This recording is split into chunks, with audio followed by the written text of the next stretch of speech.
Papo de Música, o podcast da revista Concerto. Com Irineu Franco Perpétuo, João Luiz Sampaio, Leonardo Martinelli e Nelson Rubens Kunze. Olá, bem-vindo, bem-vinda, bem-vindos, bem-vindas a Papo de Música, o podcast da sua revista Concerto, do seu site Concerto, das organizações Concerto, esse tentáculo multimídia da música erudita no Brasil, no Mercosul e no planeta. Traz Irineu Franco Perpétuo aqui com o meu laptop subindo esse papo nesse exato instante. À direita, na posição do mouse, está o emérito, o poderoso João Luiz Sampaio. À minha esquerda está o emérito compositor e glorioso professor Leonardo Martinelli, que o mundo, o planeta conhece como Chu. E na minha frente, atrás do monitor, comandando a festa, o cidadão Kane da música clássica no Brasil, Nelson Rubens Kunze.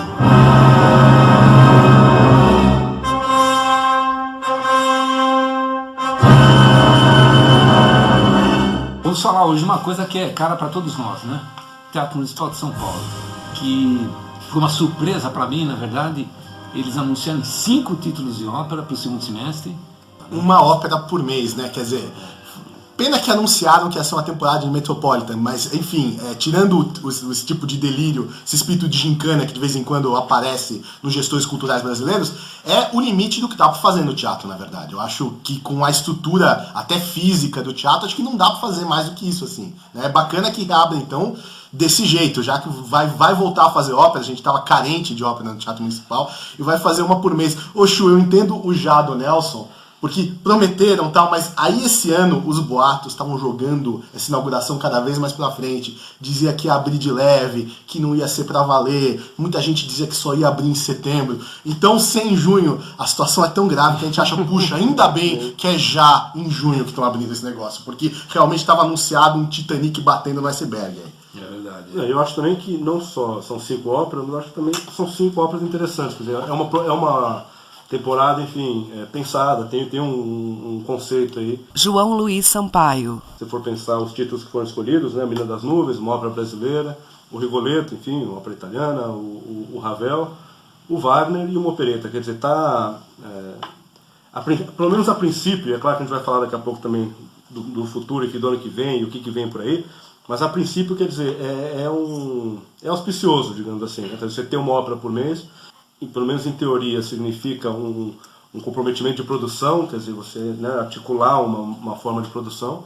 Então, eu acho que se a gente tirar, né, tudo que a gente teve que esperar e todos os desencontros, né, porque ninguém sabia o que ia acontecer, como ia acontecer, se ia acontecer, eu acho que pelo menos a temporada de ópera, eu acho até mais interessante do que a temporada de concertos.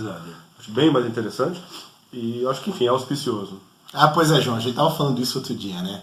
Até precisava lá na frente acertar esse descompasso de interesse de programação entre a programação de ópera, que tá redondinha, avaliada, etc., e a programação de concerto, que tem coisa do tipo batendo concerto para violino de Brahms sendo feito 2 vezes em pouco espaço de tempo. Exatamente. Não tenho nada contra.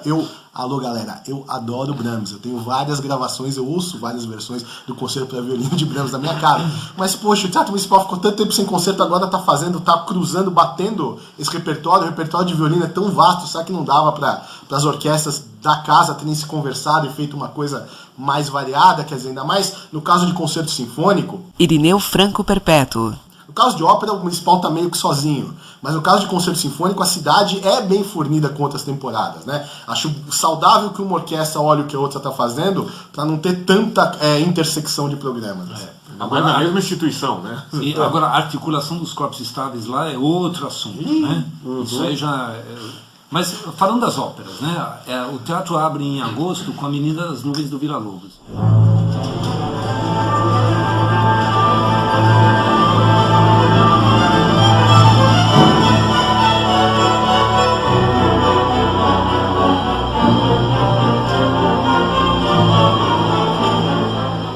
A gente assistiu, né, Leon? Você assistiu também, não, João? Assisti. Ô, Vidão, obrigado, Palácio das Artes, comemos muito pão e queijo, mas além de tudo foi muito bacana ver essa ópera, né? A orquestrinha lá tava meio complicada, mas a encenação foi boa e os cantores deram conta, né? E foi uma surpresa, né? Pelo menos para mim, assim, a ópera do Villa-Lobos, nesses termos, uma ópera de temática infantil, não é? E encenação do William Pereira, aliás, também de novo, né, como a gente conversou em Manaus já, que ele fez lá o Diálogo das Carmelitas. Uma encenação bem bacana, bem feliz, assim, do ponto de vista de como aconteceu. E essa será a primeira ópera, vem pronta, digamos, de certa maneira, vem pronta de Belo Horizonte. Mas é saudável, né? Quer dizer, podia institucionalizar de uma vez essa cultura de circular, ainda mais esse tipo de produção. Quer dizer, quem mais vai fazer A Menina das Nuvens, né? Então vamos pegar essa ópera de um compositor brasileiro que ninguém sabia que cara tinha essa música e fazer circular, ainda mais que a produção deu tão certo. Como eu disse pro seu, o William pra mim é um diretor que ele arrisca bastante. Às vezes eu saio no meio do espetáculo xingando, jurando que eu não vou voltar, e às vezes eu saio extasiado. A Menina das Nuvens foi uma ópera que ele acertou muito. Eu achei que no elenco a Gabriela Patti teve uma das atuações maiores que eu vi dela já, né? A música é o Vila dos anos 50, é um Vila bastante irregular, né? Mas o terceiro ato eu acho uma coisa linda. E a Gabriela estava muito bem.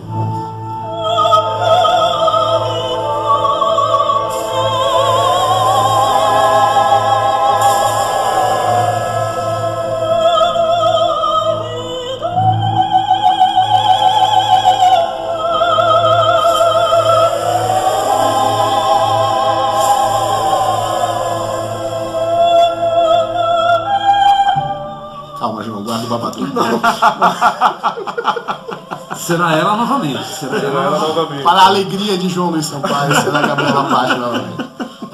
Agora, dessas óperas todas aí, qual que é imperdível, hein? Chuva. Acho que existe uma expectativa grande aí em torno da Valquíria. Vamos pegar o André Heller, que está vindo com, né, super embalado aí com uma bem sucedida montagem do Tristão e Isolda em Manaus. De novo, outro que está super bem embalado aí com a linguagem wagneriana, Luiz Fernando Malheiro, né, que já tem aí um Anel do Nibelungo já no currículo, uma Tristão e Isolda muito bem realizado recentemente, né, e pegando uma orquestra, né, vamos dizer assim, também de muito bom nível, que a gente espera que a Orquestra do Teatro Municipal, né, mesmo passando agora num processo que vai demorar ainda muito tempo, né, de uma reestruturação artística, técnica, mas que não há dúvida da competência dos músicos que estão lá. Então, né, vai ser uma oportunidade bem interessante que bota as expectativas lá em cima. É também um desafio legal para a orquestra ter já esse Wagner para tocar agora, né? Ficar exposto desse jeito, né?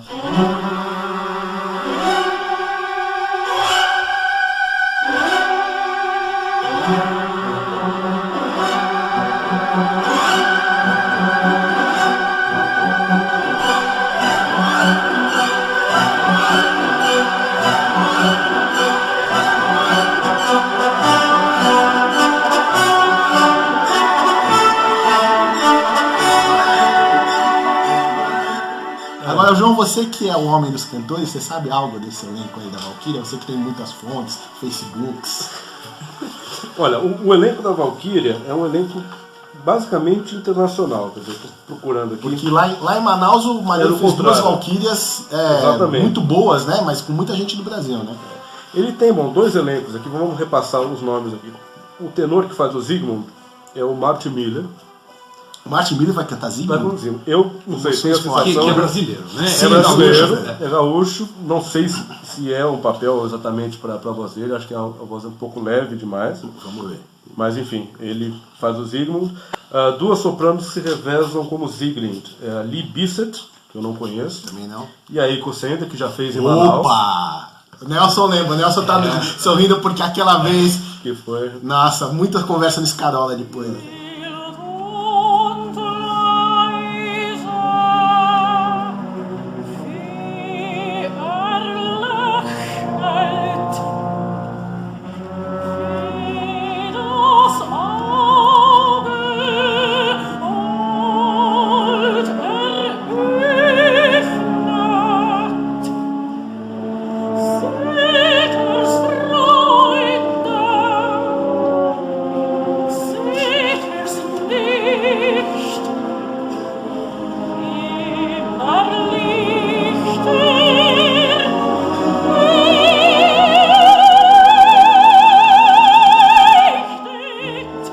Como Hunding, é um baixo que se chama Gregory Reinhardt.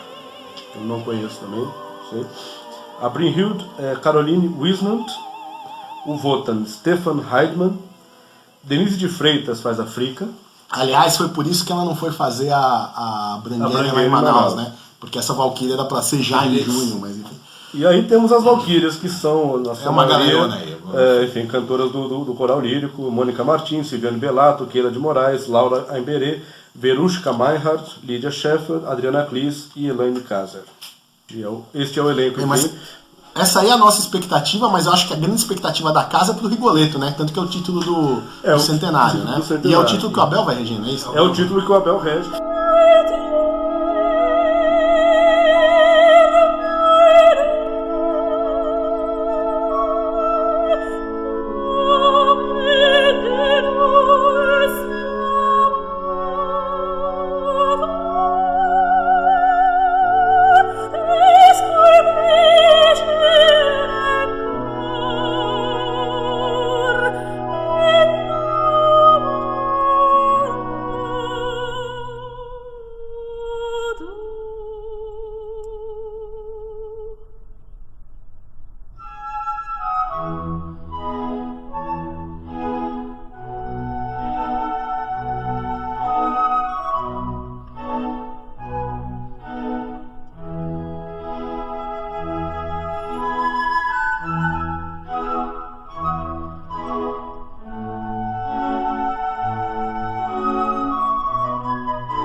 Claro que chama mais atenção é a Valquíria, até pela dificuldade, mas acho que vai ser interessante ver como é que a orquestra se comporta justamente nessa variedade de estilos, digamos assim, né? Fazendo essas obras, que é uma orquestra que a gente tem que lembrar que ficou parada pelo menos 2 anos. Ficou bem ociosa. Na né? prática, Quer dizer, e que não fez ópera em 2 anos, fez um palhate agora ao ar livre, né, na virada cultural, mas com exceção disso não fez ópera. Faz tempo que não entra no fosso, né? no Tá fosso, saindo do fosso, mas faz tempo que não E é uma das grandes críticas, né, que Sim, foi ficar feita, tocando né? ali no Lido que vamos combinar, né? Está longe de ser um espaço ideal, né? Então, que foi uma das grandes críticas, né? Tudo bem, você tem que fechar o teatro para reformar, faz parte da vida do teatro. Agora, isso não precisava necessariamente dizer que você tinha que suspender as atividades da orquestra. Né? Então, Qualquer teatro do mundo que você fecha, os caras arrumam um espaço alternativo, né? Inclusive em Buenos Aires, o Colón, não é para dizer que Berlim tem dinheiro. Não é né? só no mundo, né? No Rio de Janeiro, por exemplo, a Sala Cecília Meirelles está em reforma e a sala continua fazendo programação em outros espaços da cidade. Papo de Música, o podcast da revista Concerto. O que tem legal no Rigoletto também é a direção cênica do Felipe Hirsch. O Felipe Hirsch que a gente assistiu o Castelo Barba Azul, foi uma das coisas mais legais assim nos últimos anos, pelo menos eu acho, com a direção cênica dele. E então já dá uma vontade de ir para assistir isso. Até porque o Felipe, das exceções dos últimos anos de diretores de teatro que têm sido convidados a ingressarem no mundo da ópera, é o único que realmente apresentou um trabalho consistente. Todos os demais, né, em produções, acabaram indo no mínimo por óbvio, ou quando não, em montagens às vezes francamente infelizes, nomes que até geravam até grandes expectativas pelo que eles faziam na carreira cênica do teatro, por assim dizer, normal deles, né? E o Hirsch foi o único que realmente propôs aí um nome forte aí pra gente, né, na cena, na direção de montagem de ópera brasileira. E é interessante também que agora ele vai dirigir um título mais tradicional, quer dizer, então precisa ver também como é que ele vai sair aí. Verdade. Que é um outro desafio totalmente diferente, né? Que aí você pega uma série de convenções ali, enfim, é uma outra ópera, o tipo de ópera totalmente diferente, né? Então... E essa será a primeira ópera produzida pelo Teatro Municipal. Pelo Teatro Municipal. Agora, é uma coisa que eu até queria perguntar para você. Está escrito aqui, ato primo produção. Me parece que todas essas óperas aqui, elas estão com uma produção própria. Isso. Então, eu não sei se eles estão, de fato, usando a central de produção do teatro, se essas produções são do teatro, porque isso é uma coisa séria, né? Essas óperas... antigamente, o que acontecia, muitas vezes se comprava produções com produtores independentes e dava um problema sério depois para fazer qualquer tipo de negociação com a montagem, porque a montagem não pertencia de fato ao teatro. Nelson Rubens Kunze. E hoje o teatro tem uma central de produção que é uma grande notícia, a gente aliás deve isso ao Jamil, né, que foi um defensor dessa ideia, Então tem uma central de produção super legal, bem equipada, com técnicos preparados, e essas produções me parece, eu não sei se são produções que vêm, me parece um pouco a produção vem pronta. Quando eu conversei com o secretário, com o Calil, no final do ano passado, ele já havia dito isso, que nesse primeiro ano, pelo menos, as óperas seriam feitas por produtoras independentes. Quer dizer, o teatro contrataria essas produtoras para fazer, enfim, os títulos. E segundo ele, enfim, essa era uma medida para você, porque como o teatro estaria reabrindo, ainda precisaria acertar uma série de detalhes do esquema próprio, enfim, de produção, então que o ideal era trazer alguém que já tem, enfim, um esquema mais preparado para que as coisas saíssem. Agora, eu concordo com você, Nelson, eu acho que é muito perigoso, porque a gente volta àquela questão que é central, né, na vida do teatro há décadas, que é a capacidade do próprio teatro de produzir essa temporada e de criar um sistema de produção, né, a longo prazo, coerente, e que permita que o teatro, enfim, ano a ano, vá crescendo, vá mostrando as óperas, vá fazendo repertório, dando oportunidade para cantores, enfim. Ao menos essa primeira temporada, enfim, nesse primeiro ano, depois da reforma, é um problema que não se solucionou, é um problema que continua existindo. Eu penso que isso evoca a outra questão ligada à reinauguração do teatro, que é, como a gente já noticiou, a Fundação Teatro Municipal, né, uma mudança da forma de organização do Teatro Municipal. Então, né, para o nosso ouvinte, aí, o municipal, na verdade, sempre foi um departamento da Secretaria Municipal de Cultura. No fim das contas, a própria secretaria, no fim das contas, respondia muito pelo teatro, e agora vai se mudar essa maneira de gestão. A central de produção era uma reivindicação antiga. Estruturar o direito, com o modo de guardar as coisas, não vai mais embora junto com a enchente, que era um problema de São Paulo. Sim. Histórico. Aí quando você tem tudo garantido para montar essa estrutura, você volta para um modelo anterior. Eu acho esquisito, no mínimo. Você antigamente precisava do produtor, porque o teatro, no organograma da secretaria, da prefeitura, ele não existia, né? Então ele não tinha como contratar, ele não tinha como comprar material, ele não tinha como pagar cantor. Então você precisava de um produtor, né, que entrava com dinheiro, fazia tudo, e aí depois você pagava esse produtor. Agora, nessa nova configuração, o teatro pode contratar, o teatro pode fazer, o teatro pode pagar. Então, vamos torcer para que seja um momento de transição. Exatamente. Como que o municipal vai utilizar a tal facilidade e liberdades burocráticas que a fundação promete trazer, né? Então, né, fala-se muito de agilizar processos, mas é uma questão também de escolha, não só de agilizar. Muitos desses produtores trabalham, né, já trabalham no Festival de Campos do Jordão, o Ato Primo está sempre ligado ao festival de uma forma ou de outra de Manaus, né? Mas é uma questão da responsabilidade que você chama para si e da que você delega para os outros, né? É uma pergunta aí que vai se responder provavelmente nas próximas temporadas. Este é o Papo de Música, o podcast da revista Concerto.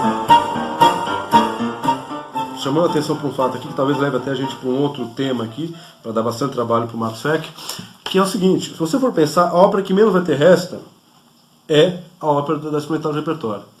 E nesse sentido também, talvez, enfim, seja uma contingência do momento da temporada, enfim, é outubro, é o mês que vai ter, que a orquestra vai precisar do palco para preparar a Valquíria e tudo mais. Agora, eu sempre tenho a sensação de que se faz muito poucas récitas nas óperas aqui em São Paulo. Para você ter 5 récitas de Rigoletto, não é pouco. Você fazer um morcego no final do ano, uma opereta, não é pouco. Tá ótimo. Não, tá ótimo. Mas você... Vamos começar assim, cara. Vamos começar assim. Não, você pega as reprises desse ano do São Pedro, que tem estreia e última resta, tá fazendo 2. Fazendo 2. Quer dizer, mas realmente, para um título como Rigoletto ou o morcego, que são títulos mais populares.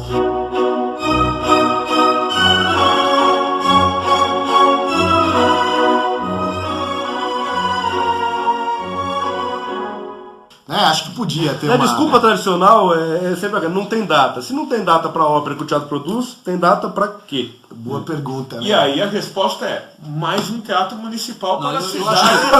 Eu acho que essa é uma reclamação que a gente pode deixar para o ano que vem. Então tá bom. Eu vou anotar aqui. Eu tô na dúvida. Pô, a gente tava sem nada. agora estão dando 5. E a récita nenhuma, não tinha nem versão concerta. Aí, pô, não, tudo bem, a gente sempre... Crítico é. Não, Crítico é um bicho chato. não, a gente sempre quer mais, eu adoraria. Quer dizer, até uma homenagem que a gente faz ao teatro, se a gente tá querendo mais, é porque a gente gosta, entendeu? Mas lembre-se, né? O público sempre quer mais. Isso é verdade. Isso daí, mas esse Rigoletto, se não tiver esgotado nesse momento que estamos conversando, certamente quando você... Tem alguém ouvindo ainda? Se quando você estiver ouvindo, né? Eu acho que o Fecchio tá colocando umas musiquinhas no meio pra ficar mais leve.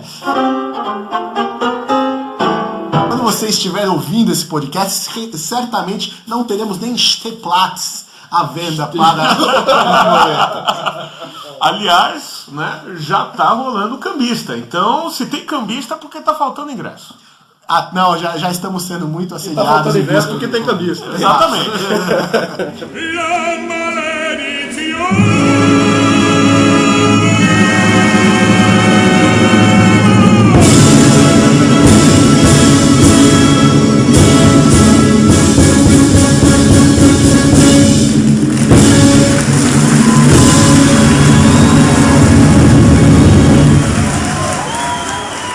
O nosso muito obrigado e até a próxima, torcendo para que haja.